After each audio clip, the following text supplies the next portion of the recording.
voina chuan guitar lesson thar kan zir ho lenga voina kan zir ho le tur chu Henry Lelmal Soman itel lova Christmas ti hla sakha guitar perda kan zir ho leng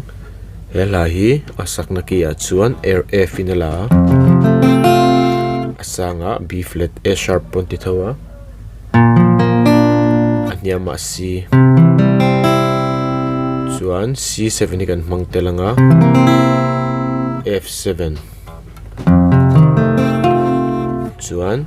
B flat minor hi kan hmang tel bawk a chorus a chuan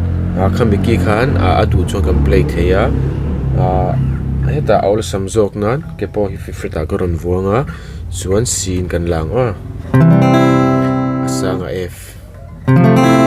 anyama G G7 C7 chuan F minor kan hmang tel bawk khang kia kan hmang o te kan strumang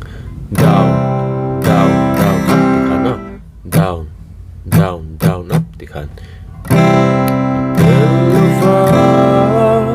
Christmas kapong turi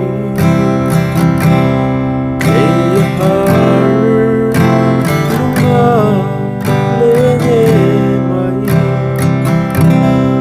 tikhan halapum pui kan strum chuak leng a